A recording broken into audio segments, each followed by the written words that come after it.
Hello students and welcome to sixth part of video lecture for solid state for students of standard 12th.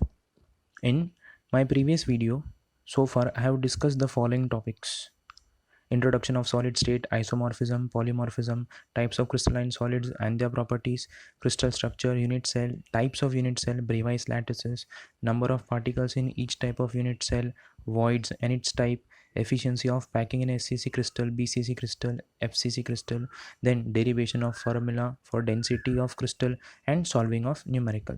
Now today in this video I'm going to cover only one topic, that is types of defects in solids. Now what do you mean by defects? And these defects are also called as imperfections. So whenever a crystal is formed, whatever irregularities are there in the arrangement of the constituent particles results in the defect or imperfections.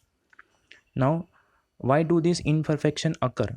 So these defects occur when the crystallization is carried out at a faster rate, where the crystal with no imperfection are possible only at absolute zero of temperature, that is 0 Kelvin. Sometimes defects are intentionally created for manipulating the desired properties in crystalline solid. Now moving towards types of defects in crystalline solid. So defects in crystalline solids are of four types: point defect, line defect, surface defect and volume defect. In class 12th, students are going to study only about point defect. So let us discuss about point defect. Now what do you mean by point defect? Okay, before moving to that, let us see classification of point defect. So point defect is classified into three main types. First one is stoichiometric defect, second one is non-stoichiometric defect, and third one is impurity defect. Stoichiometric defect, non-stoichiometric defect and impurity defects are further classified into following types. Stoichiometric defects can be of four types. First one is vacancy defect, second one is self-interstitial defect, third one is Schottky defect, and fourth one is Frankel defect. Non-stoichiometric defects are of two types: metal excess defect and metal deficient defect, while impurity defects are of two types: substitution impurity defect and interstitial impurity defect. Now first, point defects. The defects are irregularities in the arrangement of bases at lattice point in crystalline solid. In the first video we had seen what is lattice and what is bases. So whenever there is imperfection or irregularity in the arrangement of the bases at lattice point in crystalline solid, it is called as point defect. Or in simple words we can say the defect at a single point in a crystalline solid is called as point defect. Now there are three major classes of point defects. First one is stoichiometric point defect, second one is non-stoichiometric point defect, third one is impurity defect. So let us see first one, that is stoichiometric point defect. Now first, what do you mean by stoichiometry? Whenever we have a compound, there is a fixed number of the constituent particles in it. Say for example, if I am having an ionic compound consisting of two ions, A positive and B negative, then the ratio of this A positive and B negative will always be in a fixed whole number. This is what we refer to as stoichiometry. This fixed ratio is the stoichiometry of the compound. In stoichiometric defect, the stoichiometry remains unchanged. And there are four types of stoichiometric defects. First one is vacancy defect, second one is self-interstitial defect, third one is Schottky defect, and fourth one is Frankel defect. Now we'll study all these four types of stoichiometric defects in detail. First one is vacancy defect. As the name suggests, vacancy. So vacancy means empty space. So during crystallization of a solid, a particle is missing from its regular site in the crystal lattice. This missing particle creates a vacancy in the lattice structure. Now, because of this missing particle, as you can see in this diagram over here, on the left side, we are having a perfect crystal, whereas on the right side, we are having a crystal with defect. What kind of defect? Point defect. What kind of point defect it is? So it is a vacancy point defect over there. One point is missing or one particle is missing over there. Now due to the absence of this particle, the mass of the crystal decreases, because of which the density of the substance also decreases. This is the point we can see. Now, second one is interstitial defect in elemental solid. Now, interstitial word means in between. So, when some particles of crystalline elemental solid occupy interstitial sites, that is in between site in the crystal structure, it is called as interstitial defect. As you can see over here, on the left side I am having a perfect crystal, whereas on the right side I am having a crystal where this orange particle is occupying interstitial site. Therefore, it is called as interstitial defect. Now, this interstitial defect can be of two types, or it can occur in two different ways. First way is an extra particle occupies empty interstitial space in the crystal structure. As you can see in this diagram, those green color dots which we see over here are interstitial atom. The regular atoms are arranged properly, and in between them two sites are being occupied by some extra particles. Now what will happen is this extra particle increase the total mass of the substance without increasing the volume, and hence its density also increases, or you can say as the mass is increasing, that is why density is also increasing.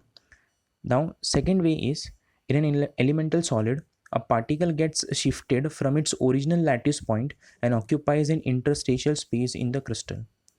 As you can see in this diagram, this orange color particle is moving from its original site and going and occupying interstitial space or in between space.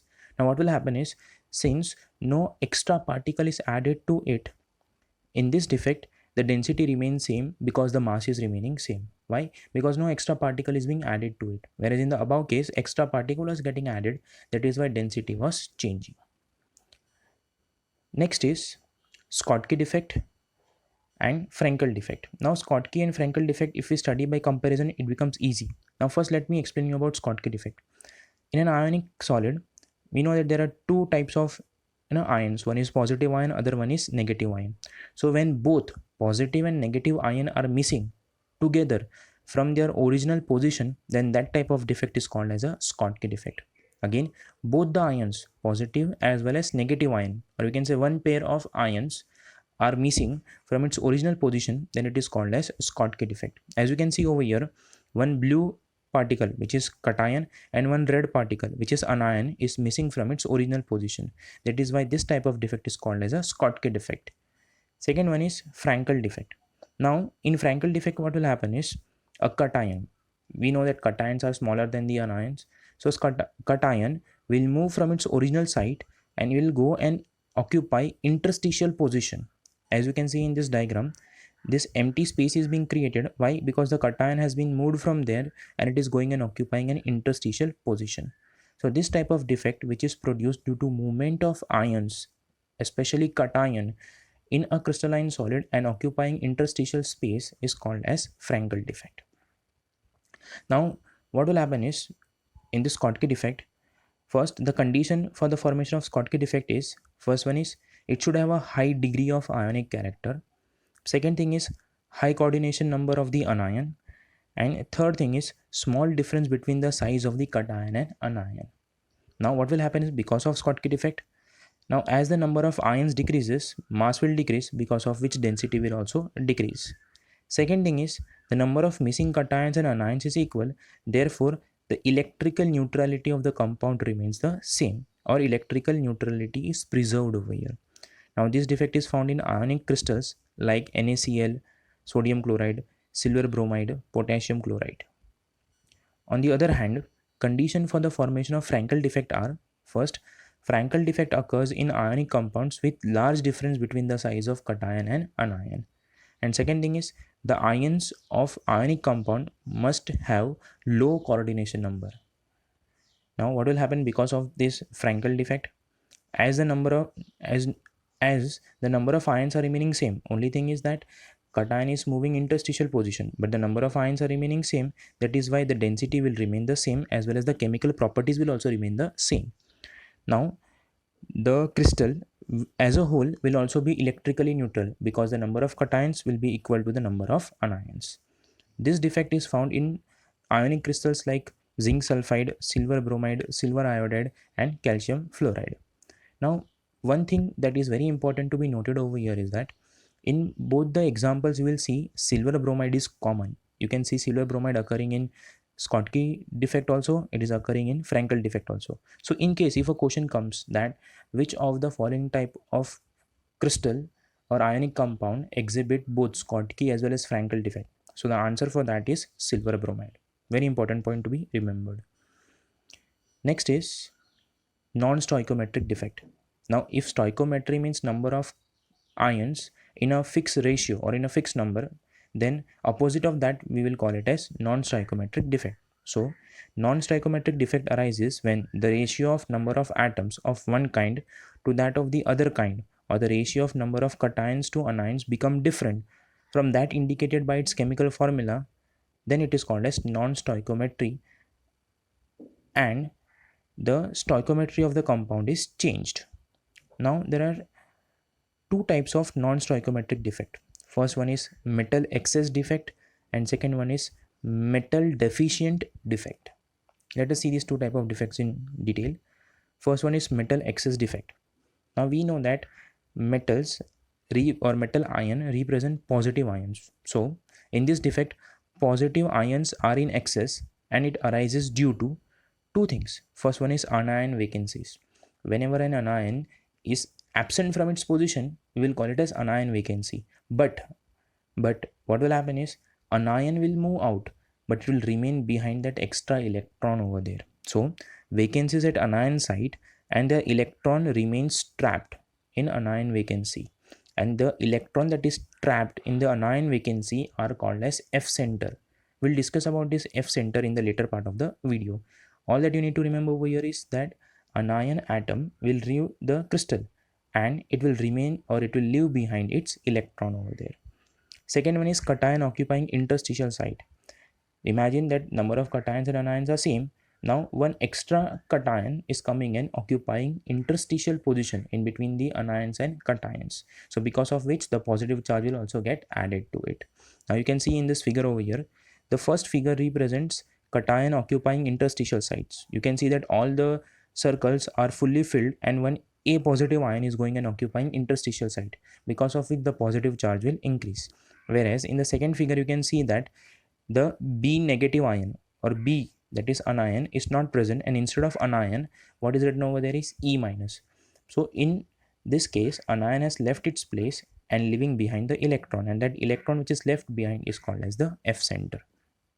Now let us see what is this F center, or what happens because of this F center.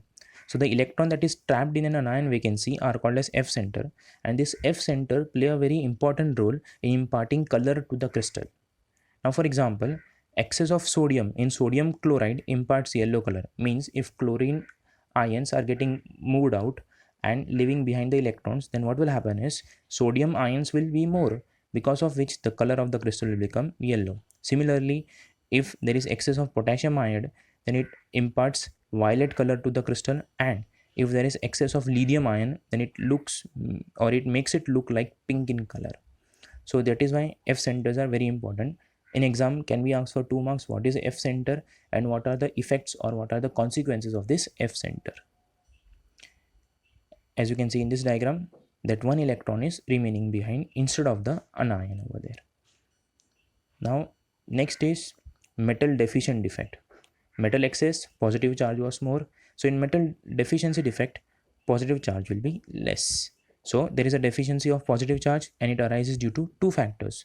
First one is cation vacancies. Definitely if there is no cation, then the positive charge will decrease. So vacancy of cation site, an extra negative charge is balanced by extra charge on the same type of cation having higher oxidation state. Now to understand this part, let us take example of this diagram over here. As you can see that in the second line, the cation A is missing over there. So the cation number has come down, but in order to compensate the charge on the cation, the very next cation over there is having two positive charge. So cation is leaving its place, but the crystal is maintaining its electrical neutrality by increasing the oxidation state of one of the cation over there. Second one is anion occupying interstitial site. So number of cations and anions initially are same, but one of the anion goes and occupies interstitial site, because of which number of anions increases and the positive charge decreases. As you can see in this figure over here, B minus or B anion is going and occupying the interstitial position. Next one is impurity defect, and very important, impurity defect. Now impurity defect arises when a foreign atom, that is atom of different types from the regular atoms, are present in the crystal lattice. Now there are two kinds of impurity defect. First one is substitution impurity defect, and second one is interstitial impurity defect. If you remember, in the starting of the lecture I mentioned over there that defects are sometimes very useful. So how they are useful, that we are going to study in this impurity defect. Now first one we are going to study is substitution impurity defect. Now in this defect what will happen is, for an atom, or you can say atom from outside, will be brought into the crystal. Now for example, say that in a crystal there are 100 atoms. Okay, so it is a pure crystal. Now in order to carry out this substitution impurity defect, what I'm going to do is, out of this 100 atom, I'm going to take, say for example, 25 crystals of pure atom, and I'm going to replace this 25 crystal by 25 of other atoms, 25 atoms of other type. So that kind of substitution is called as substitution impurity defect. So original particles are removed, and instead of that other particles are being added over there. Now for example, when we make an alloy brass, so we know that brass is an alloy of copper and zinc. So for example, copper crystal is taken which is having 100 copper atoms. Now in order to make that copper into brass, I have to remove 25 copper atoms, and I have to add 25 zinc atoms to it. So this will lead to 25 copper atoms and 75 copper atoms and 25 zinc atoms. So the ratio will become 3:1. So this type of defect is useful in making alloys over here. Okay, as you can see in this diagram over here, the gray color circles represent the original atoms, and the orange color circles represent over here foreign particles or atoms of other types. Next one is interstitial impurity defect. Now in this what will happen is, the original particles will be present as you can see in this diagram, and in between them, wherever there are small places, foreign particles will be added to it. Now this type of defect is useful in the making of alloy steel. So what we do is, say for example there are 100 atoms of iron, then in that 100 atoms of iron, 3 or 4 atoms of carbon are added to it. So what will happen is, this 3 or 4 carbon atoms which are added will go and occupy the interstitial position, and it will help in making that iron particle into steel. So that is why this impurity defect is very important. There are two types of impurity defect: substitution impurity defect and interstitial impurity defect. Now I complete my video over here. There are certain important questions from this video. First one is, what are defects and what is the main cause of defect in a solid, which can come for 2 marks. Then distinguish between Frankel and Schottky defect, very important, for 2 marks. And third one is, explain with example application of impurity defect. So you're going to explain both substitution defect and you're going to explain interstitial defect under impurity defect, and you're going to give that example of formation of brass as well as formation of steel.